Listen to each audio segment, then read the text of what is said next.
They grew up in the same house under the same roof, surrounded by the same luxury. The same marble floors that echoed with footsteps, the same chandeliers that never flickered, the same silence that pressed down on everything like an invisible rule. But from the very beginning, the house belonged to one brother more than the other.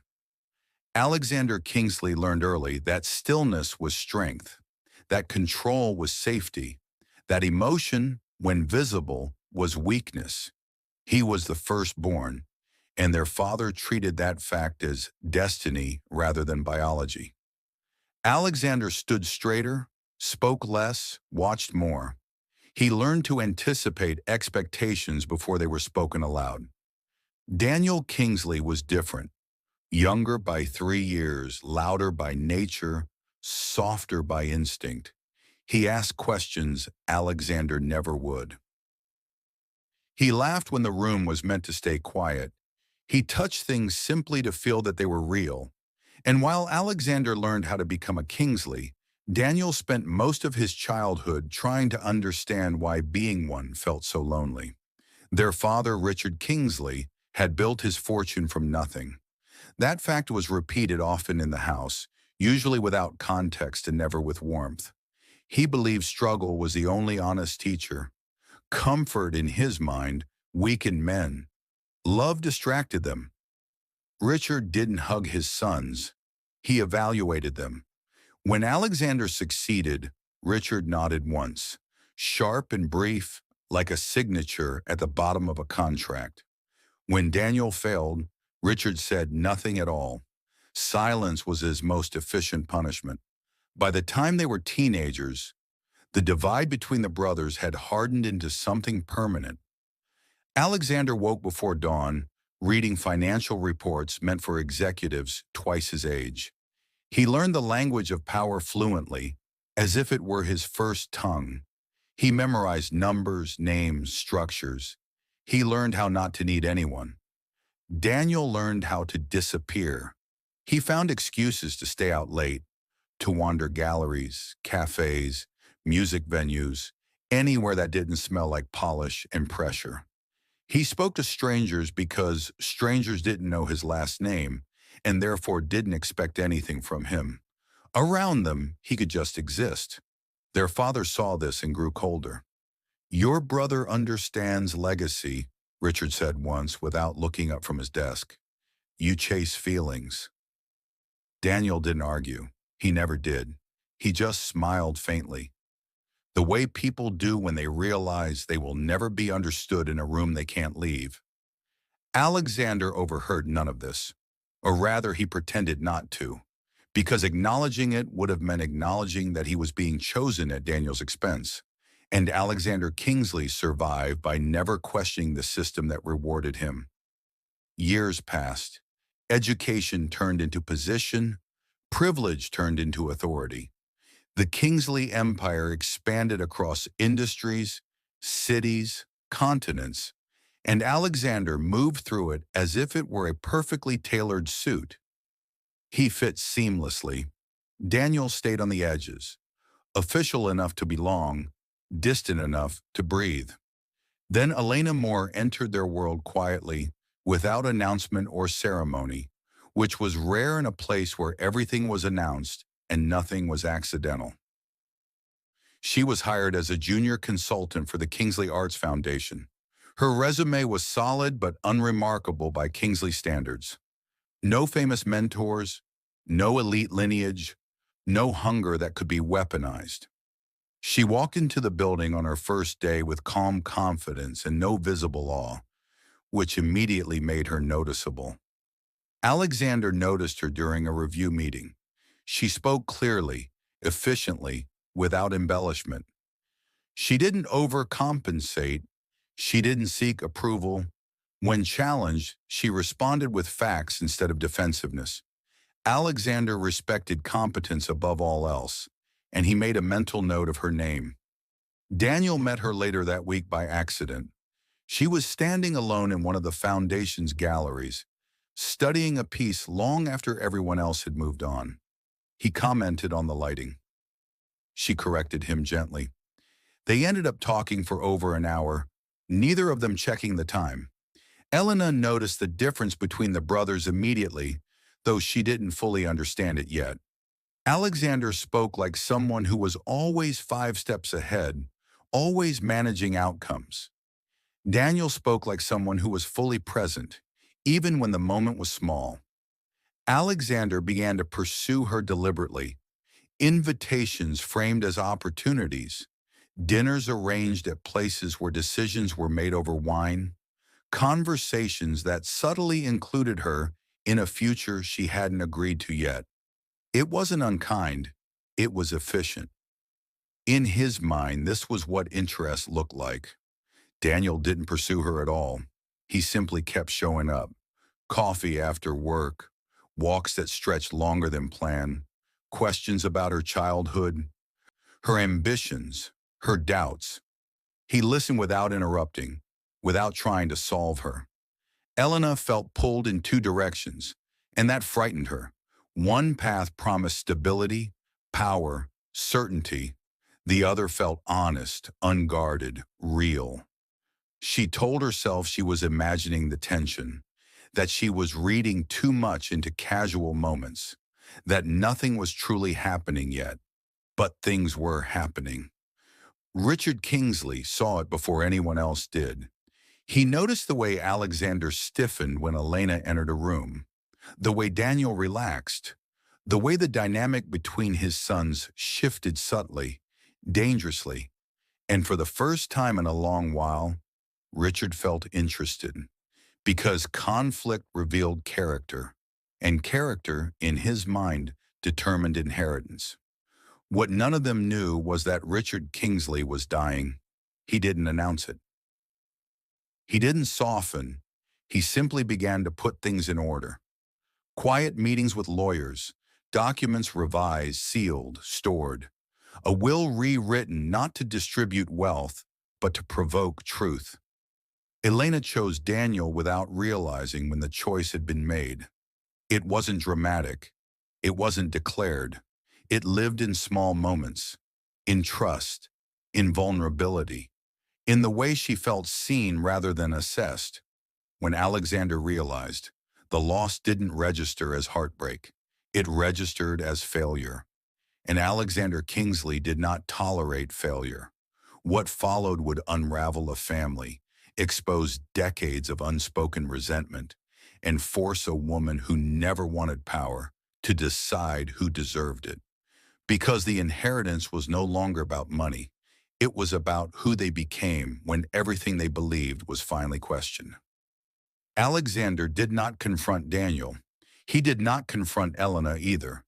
That wasn't his way. Confrontation implied emotion, and emotion implied loss of control. Instead, he did what he had been trained to do his entire life. He observed. He calculated. He adjusted. He began to arrive earlier to meetings Elena attended. He spoke last, deliberately reframing discussions she had already contributed to, not contradicting her, but absorbing her ideas into his own conclusions. To the room, it looked like leadership. To Elena, it felt like being erased. Daniel noticed the change before Elena could name it. The air shifted when Alexander was present. Conversation shortened. Laughter dimmed. Daniel didn't accuse his brother of anything.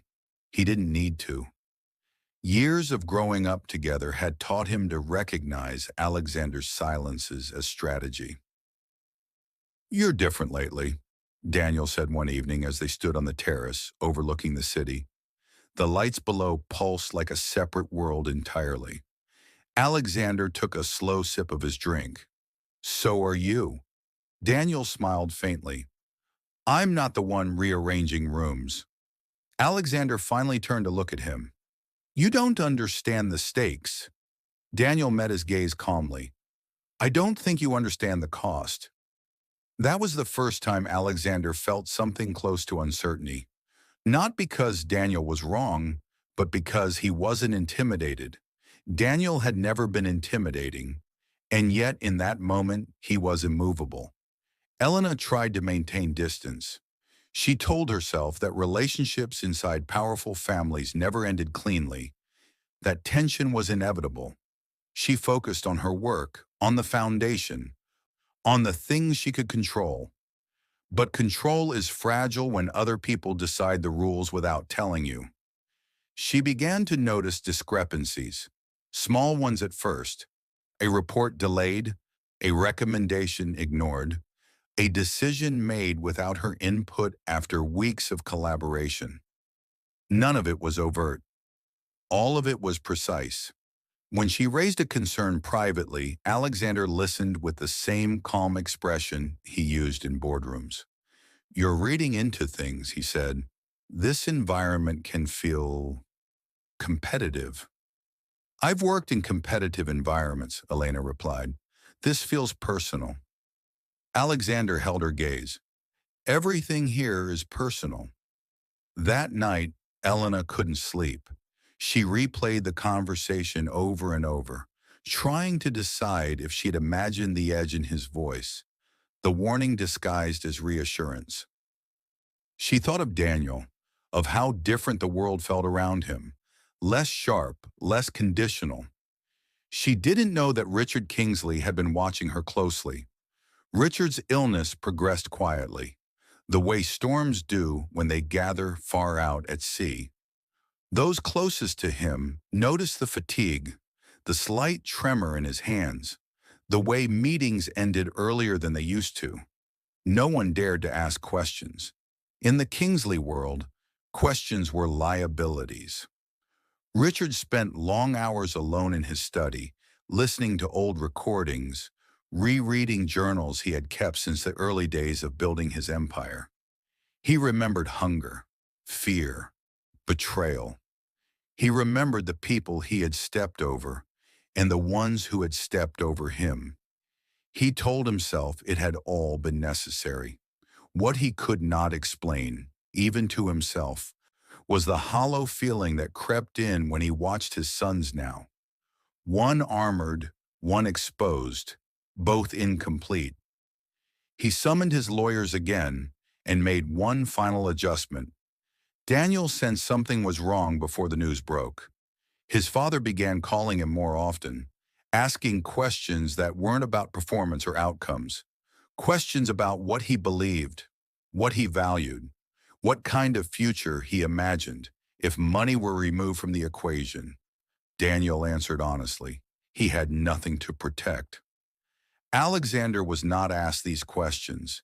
He was told what was expected, as he always had been.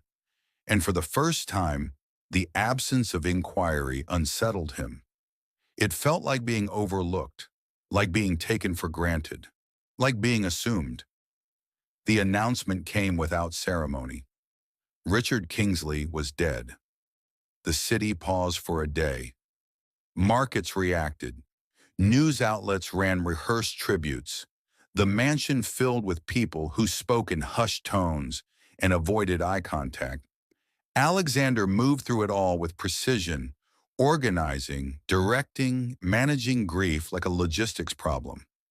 Daniel felt lost, not because he had lost a loving father, but because he had lost the possibility of ever being understood by him.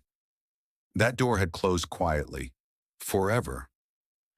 Elena attended the funeral out of obligation, standing slightly apart, watching the brothers from a distance. Alexander was composed, unshaken. Daniel looked smaller than she had ever seen him.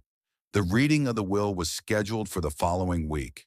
They gathered in the boardroom Richard had favored most, the one with no windows, no distractions, just polished wood, leather chairs, and the weight of decisions passed. The lawyer cleared his throat and began. Standard allocations came first: charitable donations, trust, shares dispersed among entities already expected. Alexander listened with half an ear, already calculating transitions. Daniel stared at the table, hands folded, breathing slow. Then the lawyer paused. "There is an addendum," he said. Alexander looked up. Daniel lifted his head. Elena felt her chest tighten, though she didn't know why. The lawyer read carefully as if the words themselves were unstable. Richard Kingsley had placed the controlling interest of Kingsley Holdings into a conditional trust. The condition was simple. The final decision would be made by Eleanor Moore. The room reacted instantly. Voices rose. Chairs shifted. Someone laughed in disbelief. Alexander froze, the world narrowing to a thin, ringing silence. Daniel turned slowly toward Elena, shock written openly across his face. Elena felt as though the ground had disappeared beneath her feet. She hadn't known. She hadn't agreed. She hadn't been warned. The lawyer continued, explaining Richard's rationale in clinical terms. Observation, character, choice, the belief that leadership could not be inherited blindly. Alexander stood abruptly. "This is absurd." "This is legal," the lawyer replied calmly. Alexander turned to Elena. His voice was controlled, but something sharp moved beneath it. "You had no right to be involved in this." "I didn't ask for this," Elena said quietly. Daniel said nothing. He couldn't. The weight of the moment pressed too heavily on his chest. That night, the city looked different to Elena. Brighter, more dangerous. Every light felt like an eye. Every shadow felt intentional. She realized with sudden clarity that she was no longer just a person. She was leverage. Alexander came to her apartment unannounced. He didn't raise his voice. He didn't threaten. He explained. He spoke of employees, of responsibility, of stability, of what Daniel lacked and what the company could not survive without. He framed it as concern, as reason, as inevitability. Daniel came the next day. He didn't argue his case. He didn't defend himself. He told her he would understand whatever she chose, that he didn't want her to carry guilt for a decision his father had engineered. That was when Elena understood the cruelty of Richard Kingsley's final act. He hadn't just divided his sons. He had forced love and power into collision, knowing only one could survive intact. And the choice was coming. Elena did not sleep that night, or the next. Her mind moved in circles, replaying every conversation she had ever had with Richard Kingsley, searching for clues she might have missed. A lingering look, a question that seemed casual at the time, a pause that now felt deliberate. She realized slowly and painfully that she had never been invisible to him. She had been studied.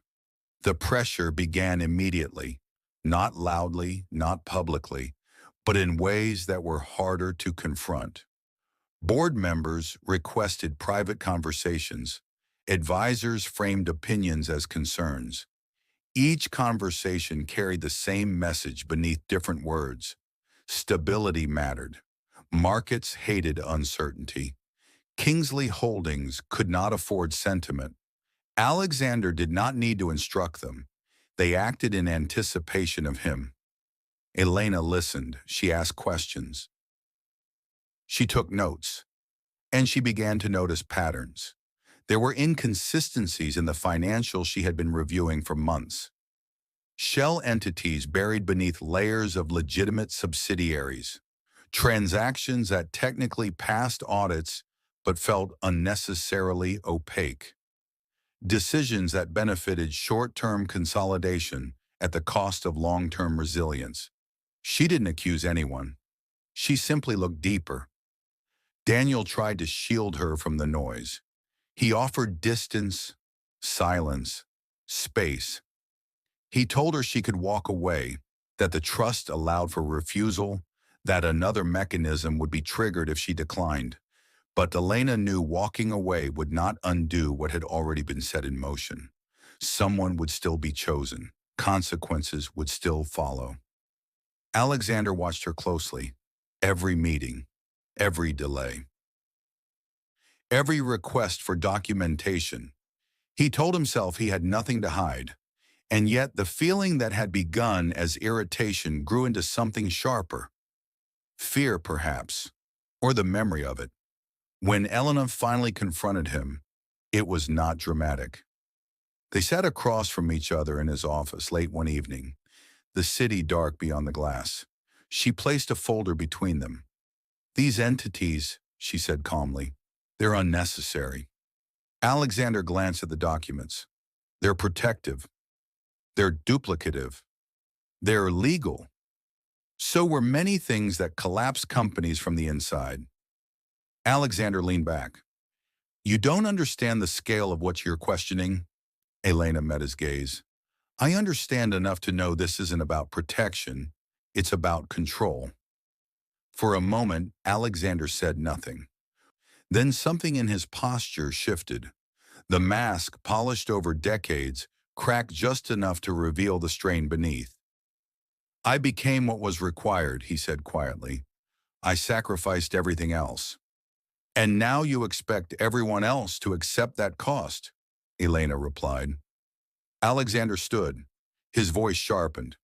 "You think Daniel is better because he feels more? He has never carried this weight. He has never been responsible for outcomes that destroy lives if mismanaged. He has never tried to own people either," Elena said. The silence that followed was heavy. Alexander turned away, facing the window. "If you choose him," he said, "you will regret it."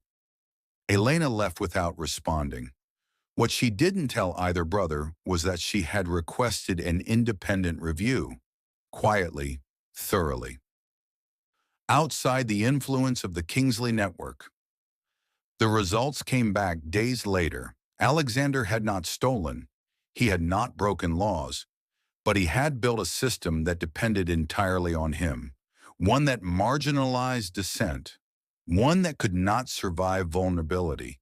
It was efficient, powerful, and brittle. Daniel, by contrast, had no grand strategy, but the divisions he had overseen informally, the projects he had supported quietly, showed resilience, shared leadership, transparency, slower growth, but deeper roots. The choice was no longer abstract. The final meeting was scheduled. The board assembled, the lawyers, the advisors. The brothers sat on opposite sides of the table, the distance between them wider than the polished wood. Elena stood at the head.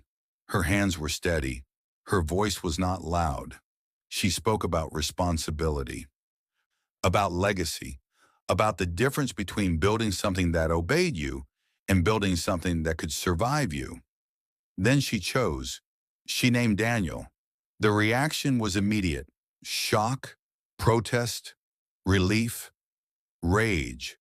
Alexander did not move. His face was unreadable, his stillness absolute. Elena raised her hand. "There's a condition," she said. The room quieted. "Daniel will lead," she continued, "but not alone. This company does not need another singular authority. It needs balance." She turned to Alexander. "You stay," she said, "not as a rival, not as a shadow leader, but as an equal, accountable to the same structure." Daniel looked at her, stunned. Alexander laughed once, sharp and bitter. "You think I'll accept this?" "I think," Elena said, "that this is the only way your father's test ends without destroying everything." Alexander looked at Daniel, really looked at him. Not as competition, not as a disappointment, but as a man who had survived differently. For the first time in his life, Alexander hesitated. Weeks passed. The market stabilized. The board adjusted. The structure changed. Slowly, painfully, but it held. Alexander stayed. He fought it at first. He resisted transparency. He bristled at shared authority. But something unexpected happened. The weight he had carried alone began to shift, not disappear, but redistribute. Daniel learned restraint. He learned that empathy without structure was chaos, that leadership required decisions that would never feel good. They argued. They compromised. They failed. They adapted. And Elena stepped back. She declined offers. She refused positions. She returned to her life, smaller but truer. She visited galleries again without escort. She slept through the night. On the morning she left the city, she stood outside the skyscraper that had changed her life and realized something quietly, completely. The inheritance had never been about money. It had been about revealing who they were when power was within reach, and who they chose to become when it wasn't. Time did not heal everything. It rarely does. What it did was expose what had only been hinted at before. In the months that followed, the company settled into its new shape. Meetings grew longer. Decisions were debated instead of dictated. Some executives left quietly, uncomfortable with a structure that no longer rewarded silence over honesty. Others stayed and surprised themselves by how much lighter their work felt when fear was removed from the equation. Alexander struggled most in private. Publicly, he was composed, efficient, indispensable. Privately, he was restless. Nights stretched longer than they used to. He replayed conversations, decisions, moments he had once been certain of and now couldn't fully justify. Without absolute authority to anchor him, he was forced to sit with himself for the first time in his life. Daniel noticed the change, but did not comment on it. He understood better than anyone that pressure reshapes people slowly, often invisibly. He focused on learning the parts of leadership he had once avoided, the weight of final decisions, the knowledge that good intentions could still lead to harm. He stopped romanticizing distance and accepted responsibility fully. Their relationship did not transform overnight. Years of unspoken resentment do not dissolve just because circumstances change. They spoke cautiously at first, circling each other with a politeness that felt foreign. But over time, something steadier emerged. Not closeness, not warmth, but respect. A recognition that they had both survived the same childhood in different ways, and that survival had shaped them more than either had been willing to admit. They never spoke about their father directly. His presence lingered in habits, in expectations, in the architecture of their thinking. But slowly, deliberately, they began to dismantle the parts of him that no longer served them. Elena watched all of this from a distance. She kept in touch with Daniel sporadically, exchanging messages that were careful not to reopen wounds. What they had shared remained real, but it existed now as something completed rather than ongoing. She understood that love, like power, could be transformative without being permanent. She returned to consulting, but on her own terms. Smaller projects, clear boundaries, work that aligned with her values instead of consuming them. People sometimes asked about the Kingsleys, about the inheritance, about what it felt like to decide the fate of an empire. She never answered directly. She learned that some experiences lost their meaning when explained aloud. Alexander reached out to her once, nearly a year later. The message was brief. No apology, no justification, just acknowledgement. "I didn't know how to be anything else," he wrote. Elena read it twice before replying. "Now you do." That was all. Years passed. The company endured, not without struggle, not without mistakes, but without the quiet rot that had once threatened to hollow it from the inside. Daniel grew into leadership not as a savior, but as a steward. Alexander became something rarer than either of them had imagined, a man capable of sharing control without losing himself. And somewhere beneath all of it, Richard Kingsley's final test continued to echo, not as a verdict, but as a question that never fully went away. What do you do when the thing you've been preparing for your entire life no longer defines you? The answer, it turned out, was not simple, but it was honest. In the end, no one truly won, and no one truly lost. They became, and that, more than any inheritance, was what endured. If this story stayed with you, if it made you pause or question something you thought you understood, then don't let it end here.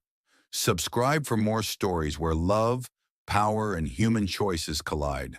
Stories that don't rush the truth and don't pretend life is simple. Leave a comment with the word and share this story with someone who needs to hear it. Because the stories we pass on are the ones that shape us the most.